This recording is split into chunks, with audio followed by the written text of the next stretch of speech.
नमस्कार साथियों, YouTube channel पर आप सभी का हार्दिक स्वागत है। देखो, अपने चर्चा कर रहे हैं राजस्थान के लोक संतों के बारे में। आज अपनी जो चर्चा रहेगी, मुख्य रूप से आज अपनी चर्चा रहेगी मेवात क्षेत्र के जो संत आते हैं उनकी।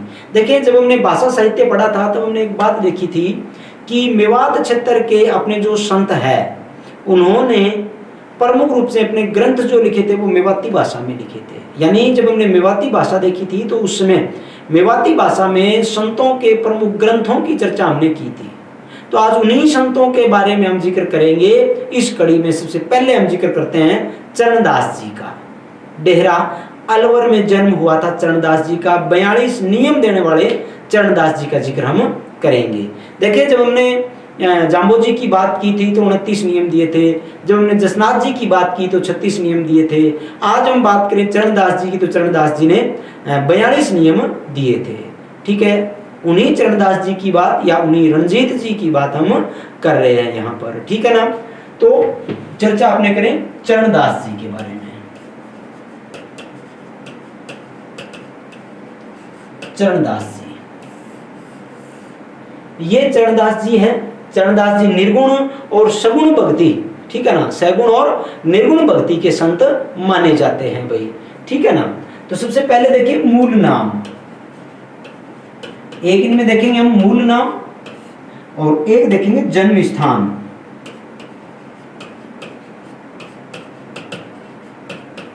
जन्म स्थान, मूल नाम इनका है रणजीत।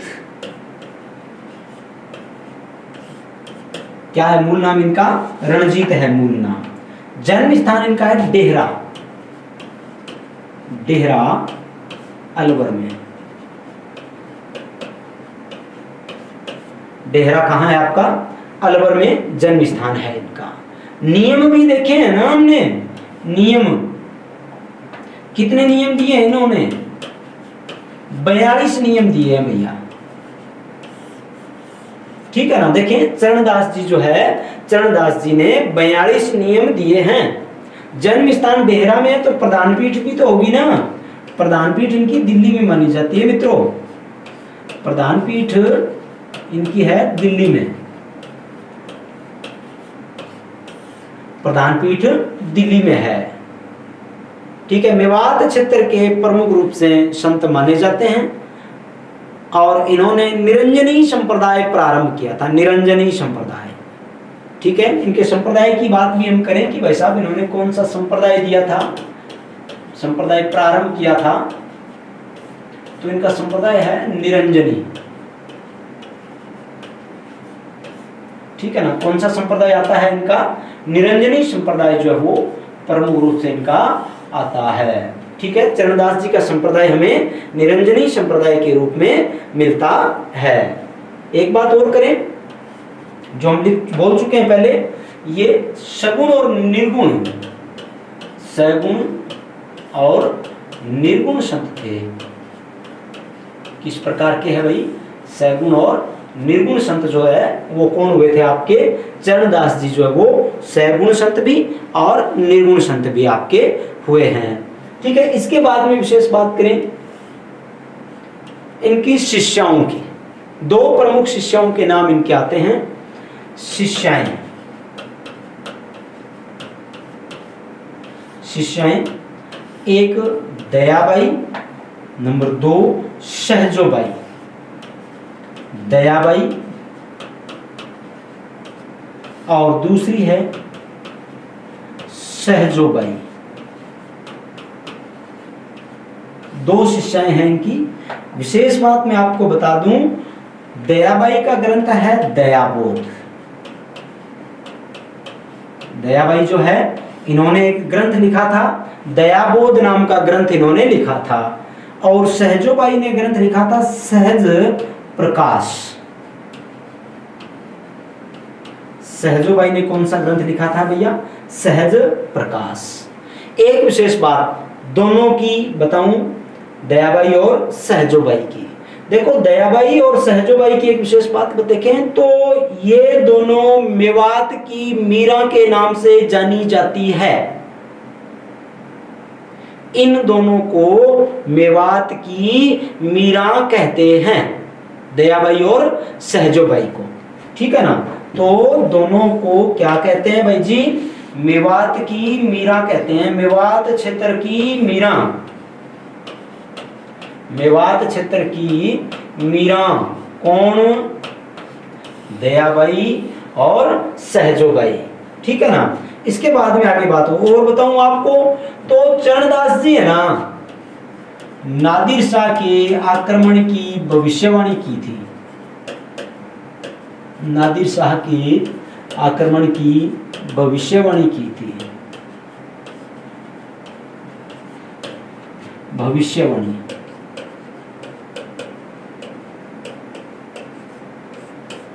किस संत ने की थी नादिर शाह के आक्रमण की भविष्यवाणी?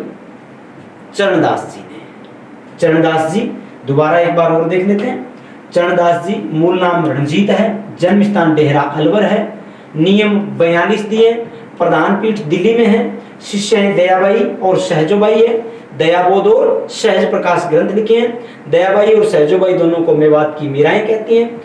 चरणदास जी सगुण और निर्गुण भक्ति के संत थे और इन्होंने निरंजनी संप्रदाय जो था वो प्रारंभ किया था, ठीक है। इसके बाद में आगे हम इसी क्षेत्र के दूसरे संत की प्रमुख रूप से बात करें, लालदास जी।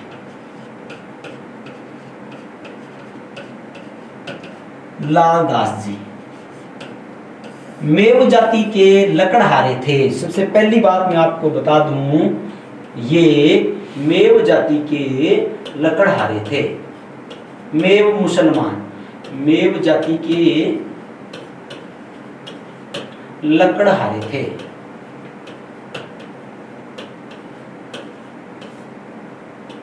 ये मेव जाति के लकड़हारे माने जाते हैं भैया, ठीक है। अब बात करें जन्म से, जन्म धौलीधूब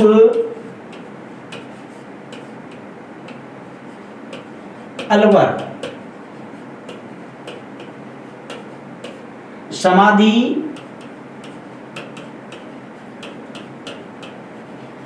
शेरपुर अलवर, शेरपुर अलवर,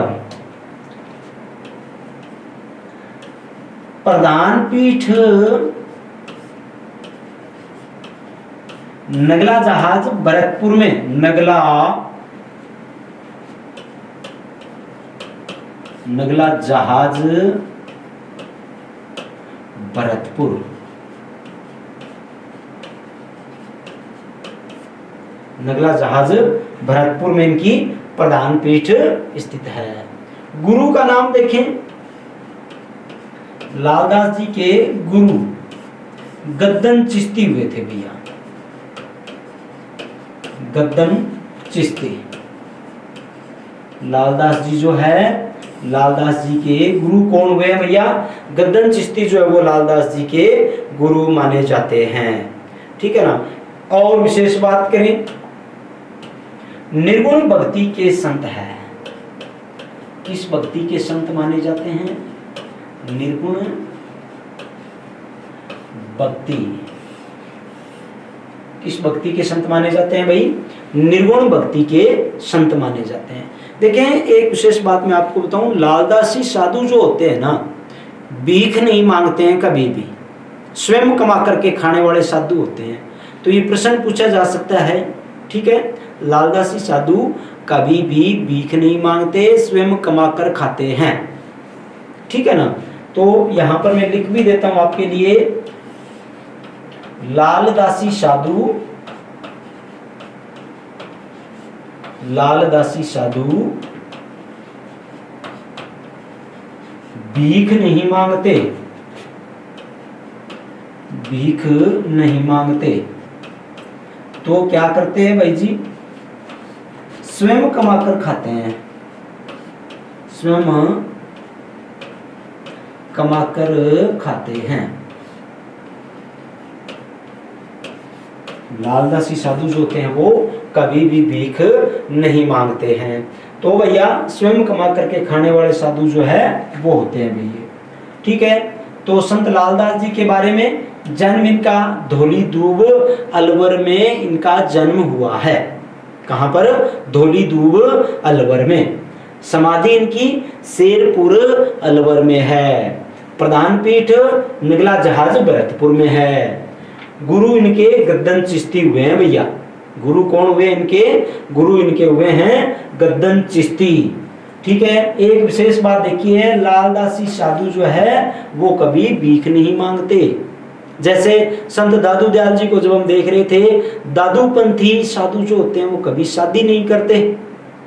ठीक है ना, दादूपंथी साधु जो होते हैं वो शादी नहीं करते। ये शादी तो करते हैं लेकिन भिक्षा नहीं मांगते हैं भैया, भीख नहीं मांगते हैं। ये समझ में आ गई ना बात? ये कभी भीख नहीं मांगते हैं भाई। और बात देखिए, निर्गुण भक्ति के संत है ये। किस भक्ति के संत है? निर्गुण भक्ति के।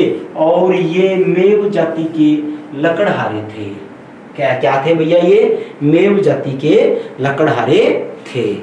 ठीक है मित्रों, इसके बाद में अपने जिक्र करेंगे गुदड़ संप्रदाय का। छोटा सा है गुदड़ संप्रदाय। गुदड़ संप्रदाय, देखो गुदड़ संप्रदाय की बात करें, प्रधान पीठ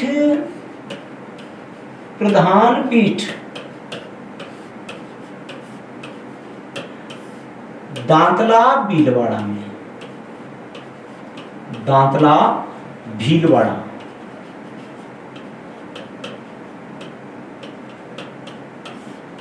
कहां पर है प्रधान पीठ? दांतला भीलवाड़ा में। अब गुदड़ संप्रदाय कहने का कारण क्या है? गुदड़ संप्रदाय इसलिए कहा जाता है क्योंकि इसके प्रवर्तक जो थे संत दास जी, गुदड़ी के बने हुए कपड़े पहनते थे। कैसे कपड़े पहनते थे? गुदड़ी के बने हुए कपड़े पहनते थे। ठीक है ना। तो संस्थापक की बात करूं मैं,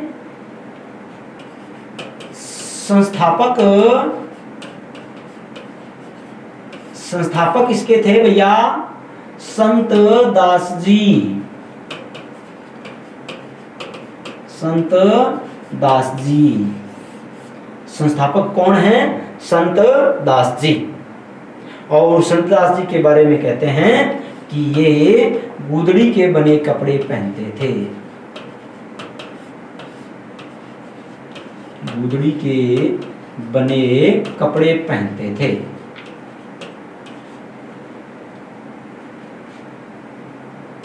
गुदड़ी के बने कपड़े पहनते थे। क्या करते थे भाई साहब? ये गुदड़ी के बने कपड़े पहनते थे। प्रधान पीठ गुदड़ संप्रदाय की जब हम बात करें, प्रधान पीठ है दांतला भीलवाड़ा में। संत दास जी इसके है संस्थापक। बता देता हूं, प्रधान पीठ इनकी दांतला भीलवाड़ा, संस्थापक है संत दास जी।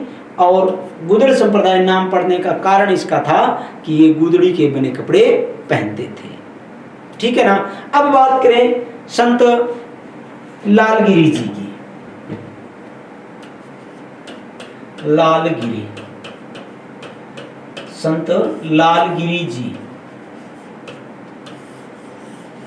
संत लालगिरी जी की बात करें तो लालगिरी जी जो थे, इन्होंने बीकानेर में प्रधान पीठ की स्थापना की थी। यानी लालगिरी जी जो है वो कहां पर थे भाई? प्रधान पीठ इनकी कहां पर है? बीकानेर में। इन्होंने अलखिया संप्रदाय प्रारंभ किया था। संत लालगिरी जी जो थे, संप्रदाय की जब हम बात करें, इनके संप्रदाय इनका जो है संप्रदाय इनका आता है अलखिया। कौन सा संप्रदाय आता है इनका? अलखिया संप्रदाय। लालगिरी जी जो है, इनके संप्रदाय की बात करें तो इन्होंने अलखिया संप्रदाय जो था वो प्रारंभ किया था। विशेष मान्यता इनकी जो है वो बीकानेर के क्षेत्र में ही है। कहां पर विशेष मान्यता? बीकानेर के क्षेत्र में इनकी विशेष मान्यता है। ठीक है, आज के लिए अपने इतना ही। आगे की क्लास में फिर से अपने देखेंगे। तब तक के लिए धन्यवाद।